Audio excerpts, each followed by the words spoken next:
Hello, BookTube.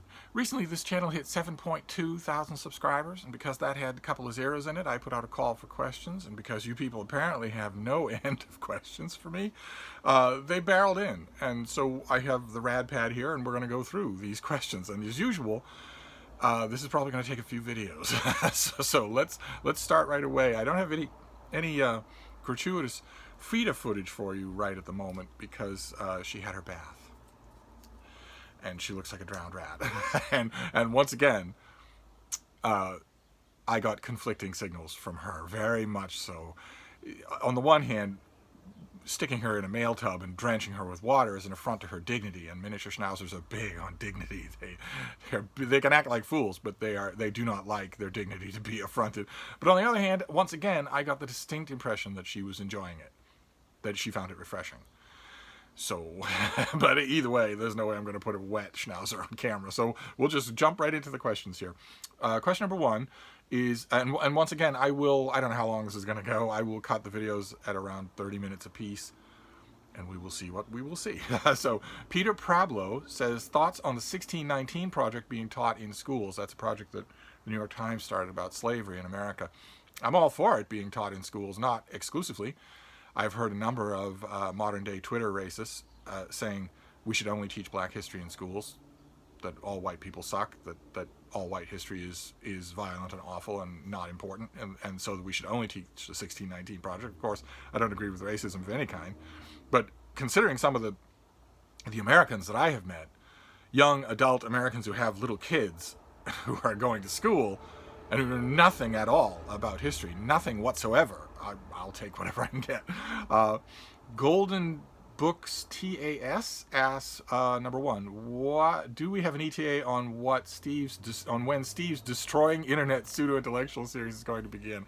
I haven't said that I'm going to do such a series. I've had a number of calls from people, especially since I started putting my email in every video. I've had a number of calls from people saying, there are a whole bunch of pseudo-intellectual charlatans out there on YouTube who have huge followings, and their followings are largely uncritical, largely the exact kind of young men that you have said very often you communicate very well with. And I know they're out there. I watch a lot of those channels, and they make me blood boil because they are full of sheep dip.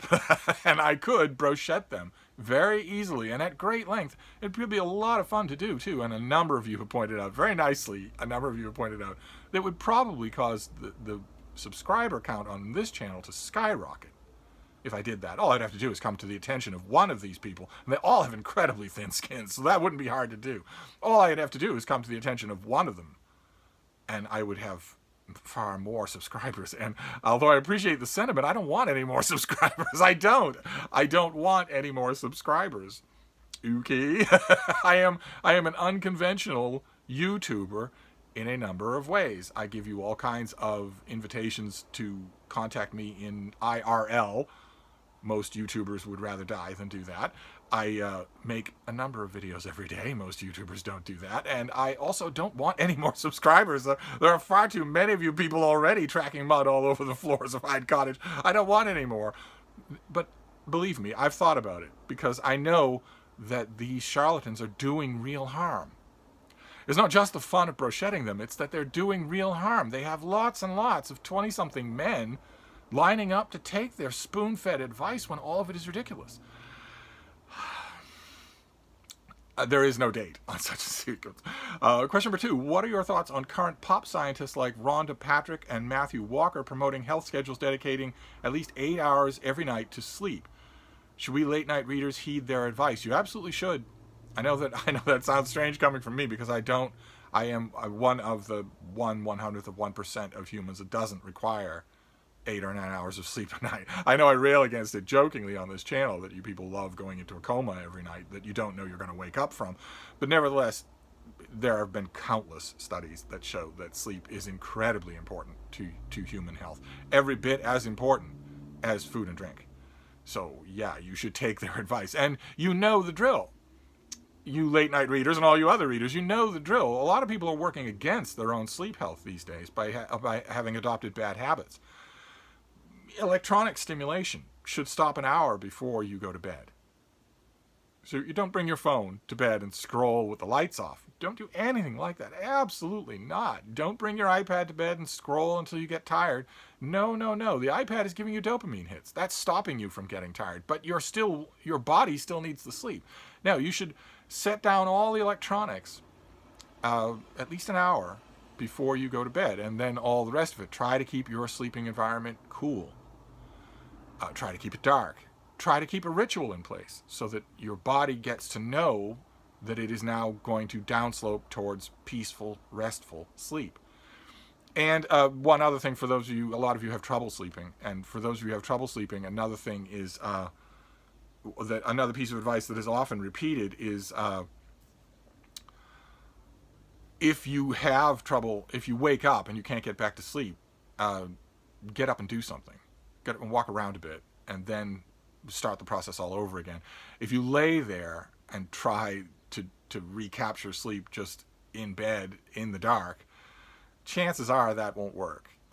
It won't work as well. So, but one way or another, I know that's strange to hear it from me, but yes, you should definitely get your sleep. And question number 3, would you recommend Susan Sontag's nonfiction? I certainly would. David Ross, any thoughts on Mycroft Holmes comic book series by Kareem Abdul-Jabbar? I didn't know it was a comic book series. I've only read the book. I haven't read the comics. I didn't know there were comic adaptations. They're pretty good for Sherlock Holmes pastiche.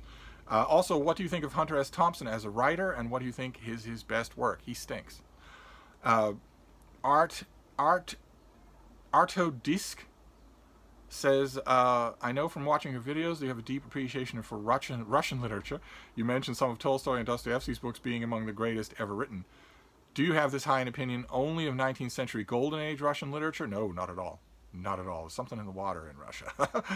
Do you find any later books being on par or close with those? If yes, which books, and what do you think of Dr. Zhivago is fantastic. Life and Fate by Vasily Grossman is great. Solzhenitsyn is great. There are a bunch of others. But you named 2 right there. Life and Fate is absolutely great. I would also say Sharkov, the Quiet Flows of Dawn. It has, as far as I know, one really conscientious English translation. But there are a bunch of others too. Even Soviet-era writers were managed to do great work. But I'm not going to make a 20-book list. That doesn't work in a Q&A. Let's see here. Golden Books TAS says, you are starting university in 2020. What degree or major are you undertaking? Believe it or not, it would not be English. It would not be creative writing. It would not even be history. It would be computers. It would be computers. If I were doing that in 2020, I don't have a lot of technical knowledge, but that's what school is for. I would acquire it. And I absolutely love watching videos of people who, there are a whole bunch like this. There's a whole little subculture on YouTube. People who do have the technical knowledge and go on eBay or Amazon and get a $50 MacBook that the seller has said is parts only, meaning it doesn't work. And these people will get it in the mail and then go at it. They clean it from top to bottom. They know everything that's inside. They open it up and they show you what's inside it. 9 times out of 10, the original seller who said this is for parts only because it doesn't work was wrong. They just didn't have enough technical knowledge. It can easily be made to work. And oh my, watching these people open up these computers, not just MacBooks, and fiddle around inside them and show what's going on. Oh, I love it. Absolutely love it. So it's not cynical. It's not me saying, well, I would go into computers because that's where the money is. It's that it genuinely does interest me. That's what I would study. It just so happens, as a side effect, that is where money is. So the rad pad is acting up here. It keeps... Oh, no, I'm sorry. I'm vilifying the rad pad because it keeps... breaking the text of the questions up, but it's not. It's me. I wave my hands when I'm talking, and that's confusing the poor rad pad. Oh no. So it would be computers, IT, something like that. Let's see here. The next is from the Steve Doctrine. One of you emailed me, probably it's you, and said, enough of the MAGA doctrine, we need a Steve Doctrine. And I immediately started thinking, what would the Steve Doctrine be? Because you know that I would come up with them. I am extremely doctrinaire. I would come up with a Steve Doctrine. What would it be for America? Oh my. Unfortunately, or maybe fortunately, 9/10 of the Steve Doctrine have already been taken by Jesus. Don't treat others as you yourself would be treated. Judge not, and you will not be judged. Condemn not, and you will not be condemned. Forgive, and you will be forgiven. Some people. Let's see here. It seems there are many people today who champion the likes of Nietzsche and Kierkegaard for their, quote, ideas without putting these same ideas into practice themselves. A kind of Erasmusian, I think you mean, hypocrisy where people are talking about believing and never actually believing. Like the people who love Tolstoy for his romantic extravagance and not for his ordinary asceticism, who love Dostoevsky and Woolf for their melancholic themes and not for their literary merit. Why do you think such intellectually extreme writers have become cult heroes? Do you think such thinkers are famous for the wrong reasons and that the fame takes away from their work? What, if anything, can be done about this? I have no idea what you're talking about. So I cannot answer what can be done about this because I don't have any idea what you're talking about. Reading is lit. Oh, has a list of questions. Good Lord, your people are inquisitive. Let's see. Question number 1. Would love to know your politics. Well, wouldn't you, though? I can almost guarantee you would not want to know my politics. And also my thoughts on the history of current events. Well, I've talked about some current events on this channel from time to time. And they rub people the wrong way. People come here to listen to me talk about books, and maybe dogs, and maybe both. And not about the fact that... Well, look at the news. Look at the news this morning. Look at the news for America. Just in general. It's absolutely horrifying. It's absolutely the combination of mendacity, pure evil, and incompetence that is ruling America today is unbelievable. Literally unbelievable. We have major swaths of the Western world declaring they don't want American visitors anymore because we are the world's hotspot for the pandemic. And we are the world's hotspot for the pandemic solely because we have no leadership or anti-leadership. President and Vice President of the United States have made a cultural war out of wearing a mask during a pandemic.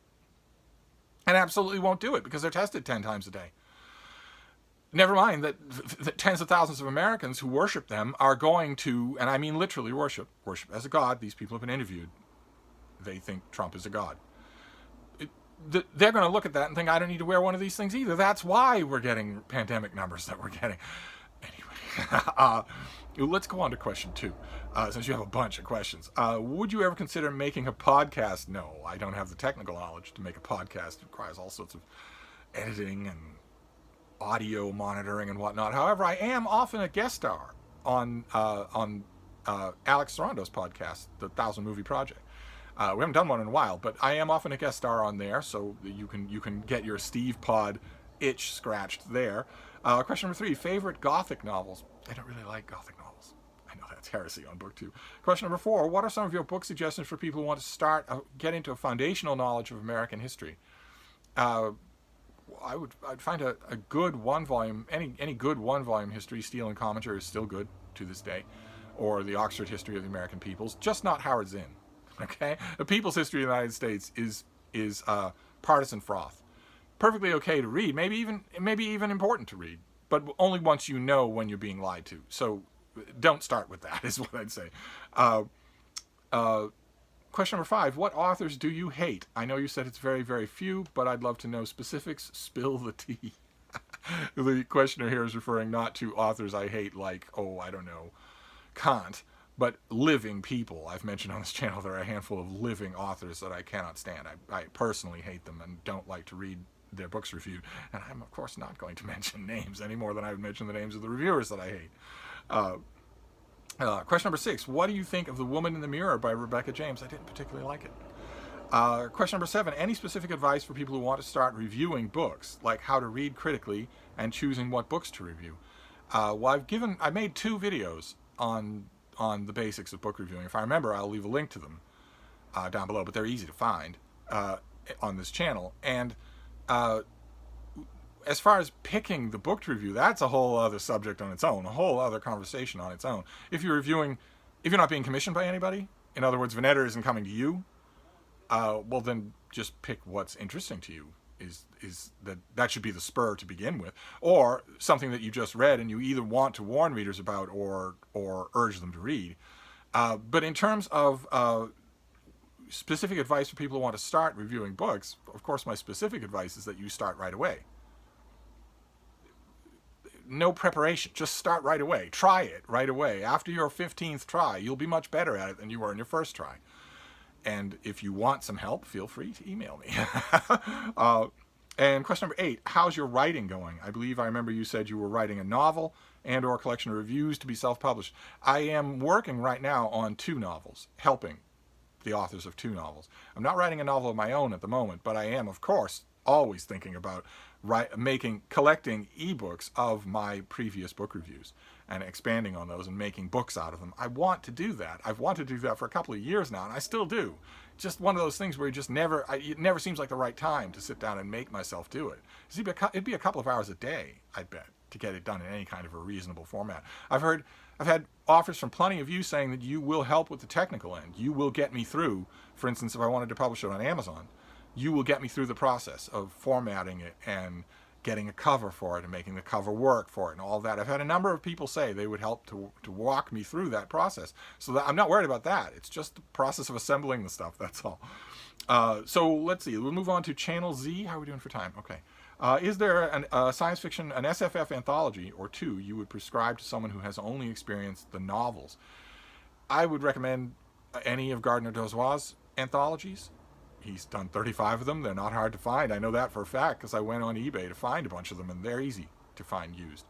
Or any of Terry Carr's, a little bit earlier than Gardner Dozois. He was a fantastic editor. You can find a bunch of his anthologies, I'm sure. Donald Wollheim's really good at anthologies. You could try one of his. Or David Hartwell.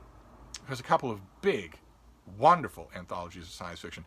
And it's a good idea. It's a very good idea.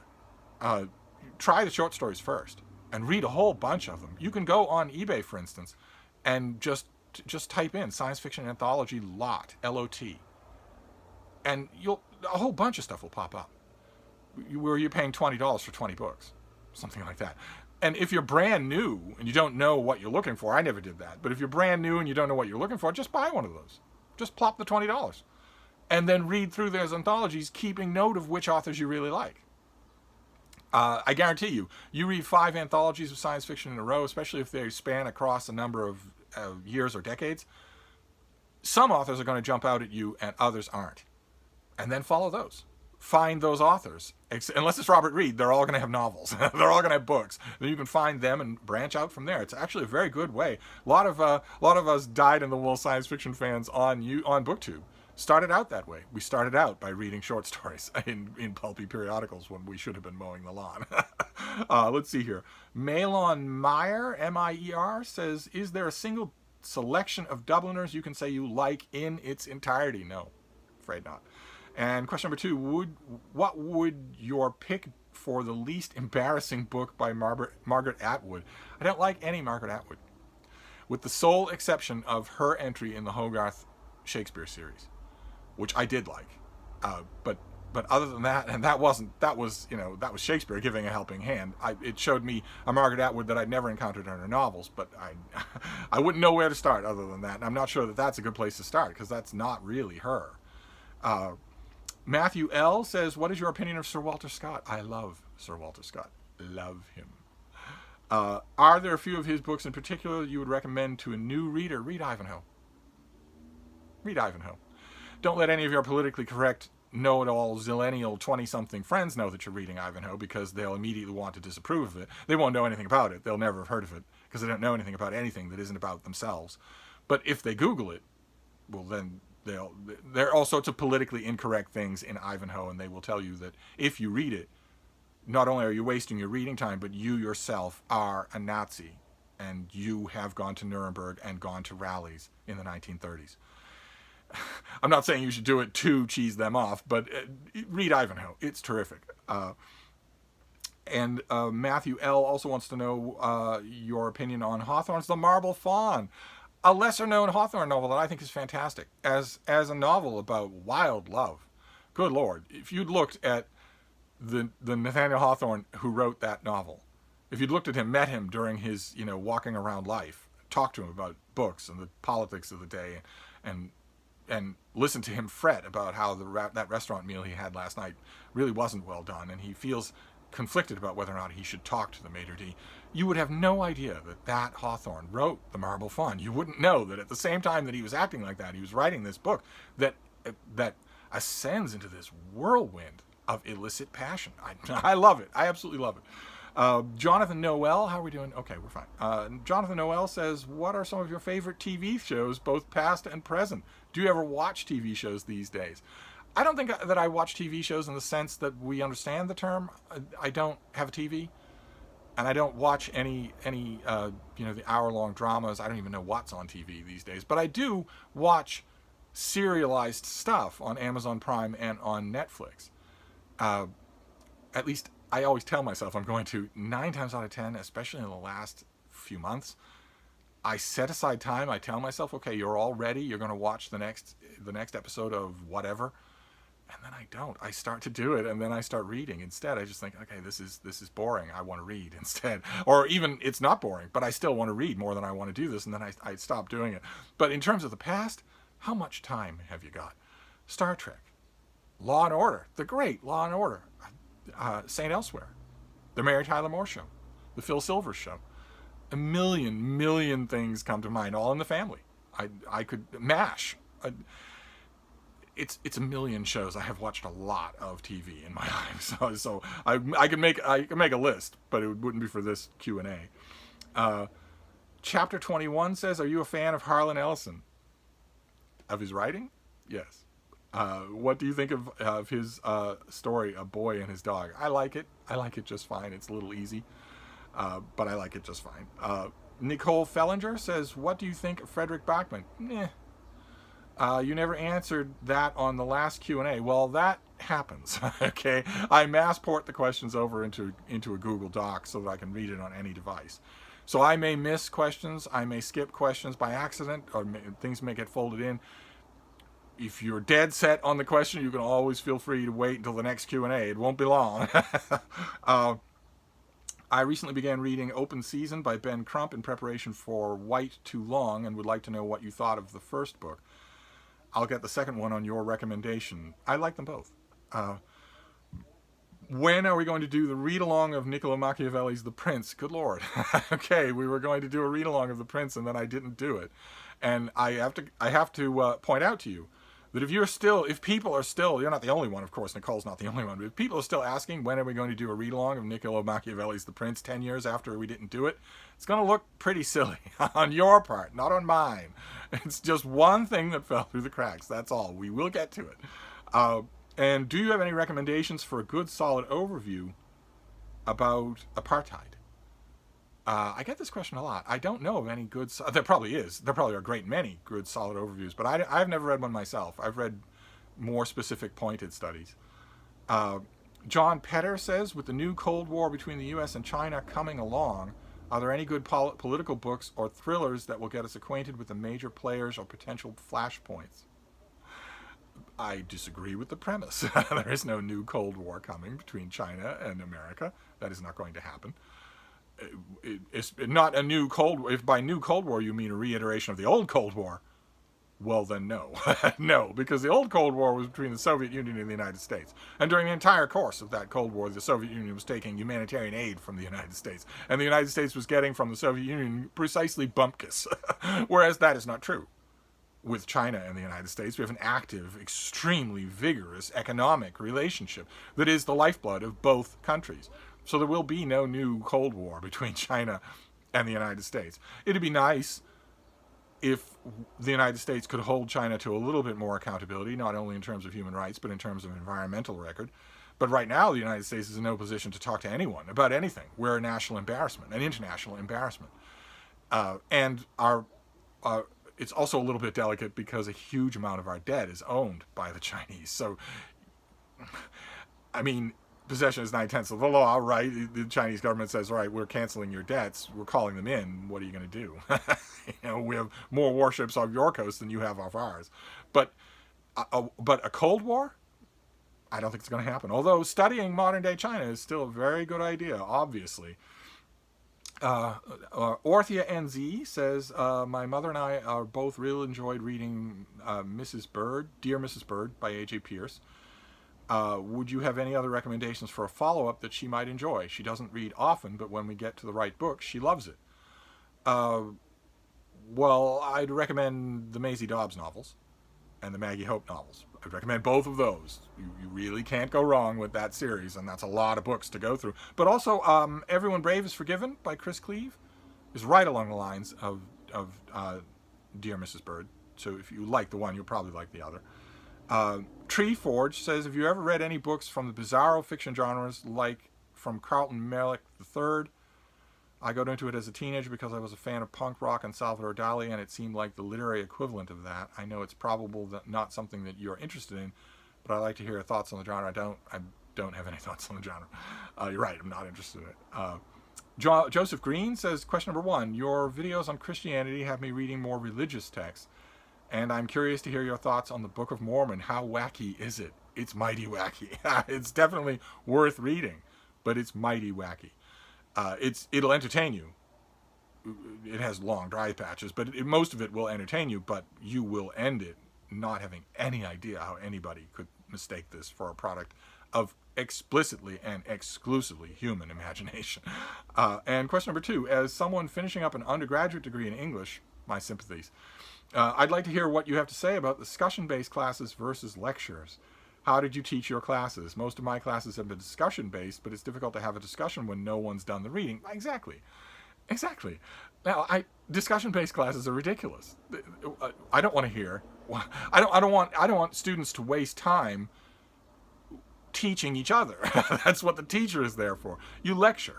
Maybe a discussion segment every other lecture, or maybe one day out of a week or something like that. But no, discussion-based classroom techniques are open to a host of abuses. You get the people who never stop talking, think they're Christopher Hitchens. As you point out, you get you come hard up against the fact that at any given time, 85% of the people in your class have not done the required reading. And you get people who don't talk at all. No, it doesn't. I lectured. And every once in a while, even way back then, I would have an uppity student who would say, I don't like the power dichotomy here. And I would say, okay, well, when you know as much about John Milton or Greek mythology as I do, then the power dichotomy will be gone. Right now, the power dichotomy is very much in effect. I am teaching you this. I'm not asking you about this. I'm teaching you this. But anyway, there you go. That's our first batch. This is going to take some time. So we're going to finish with Joseph Green, and we'll move on.